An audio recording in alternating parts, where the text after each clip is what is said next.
दोस्तों, क्या आप भी यह मानते हैं कि हम ही प्रभु तक नहीं पहुंचते, वरना प्रभु तो हमसे मिलने के लिए प्रतीक्षा कर ही रहे होते हैं। हेलो फ्रेंड्स, आज हम कहानी सुनने वाले हैं एक राजा की जो निसंतान था। उसकी कोई संतान नहीं थी और वह हमेशा इसी चिंता में डूबे रहते थे, इसी दुविधा में रहते थे कि राज्य का अगला उत्तराधिकारी कैसे चुनूं, कौन होगा अगला उत्तराधिकारी, इस राज्य को आगे संभालेगा कौन। इसी दुविधा में एक दिन वो अपने राजगुरु के पास पहुंचकर उनसे समाधान पूछते हैं। तो राजगुरु ने उन्हें बताया कि तुम्हें तो सिर्फ अपनी प्रजा में से ही एक योग्य व्यक्ति चुनना होगा। जल्द से जल्द तलाश लो और अपनी तलाश पूरी करो, उसे ही अगला राजा घोषित कर दो। तो राजा ने गुरुजी से पूछा कि किस विधि में चुनाव करूं। तो राजगुरु ने कहा, अरे तुम बड़े बुद्धिमान राजा हो, यह तो खुद से सोचो कि किस तरीके से चुनोगे।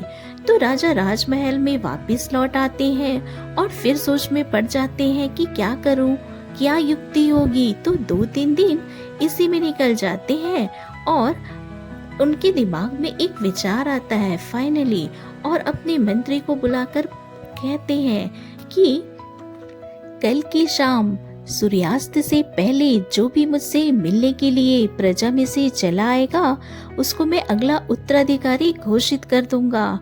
जाओ, जाकर के ढोल नगाड़ों के साथ में घोषणा करवा दो। तो मंत्री कहता है, महाराज यह सामान्य सी युक्ति लग रही है, बहुत ही सामान्य सा उपाय है। यह कोई आइडिया है कि आप कह रहे हैं कि प्रजा में से जो आपसे मिलने आएगा आप उसे राजा बना देंगे, पूरी प्रजा आपसे मिलने चली आएगी महाराज। तो राजा ने कहा, अरे बस मैंने जो कहा वो कर दो, कल का खेल तुम कल देखना। अगली सुबह राजा ने बड़ा कमाल किया। राजमहल के सामने जो बड़ा सा मैदान था उसमें एक बहुत बड़े मेले का आयोजन करवाया। नाच गाने का कार्यक्रम हो रहा था, अलग अलग पकवान के स्टॉल लगे हुए थे, झूले लगे हुए थे, बहुत बड़ा मेला। अलग अलग तरीके की जो आनंद की सामग्री है वहाँ उपलब्ध थी। खेल चल रहे थे, कहीं झूले लगे हुए थे।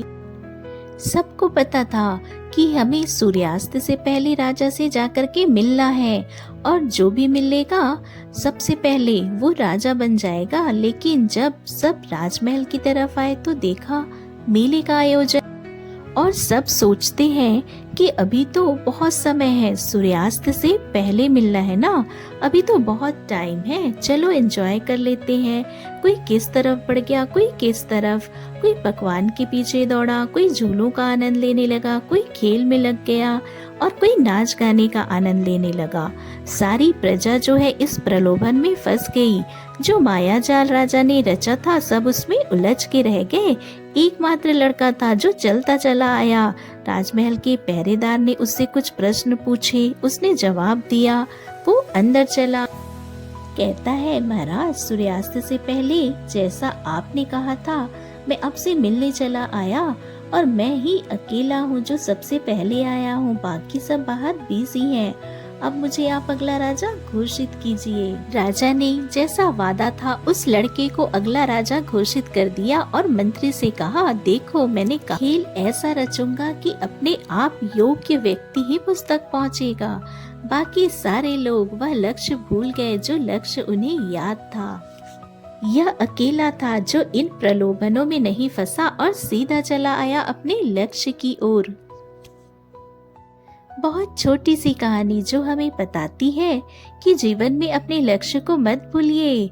हम अपनी आत्मा का मिलन परमात्मा से करवा सकते हैं, लेकिन इन्हीं प्रलोभनों में फंस जाते हैं, विकारों में उलझ के रह जाते हैं और परमात्मा तक की दूरी तय नहीं कर पाते। तो ऐसी ही कहानियों के लिए बने रहिए हमारे साथ। Thanks for watching.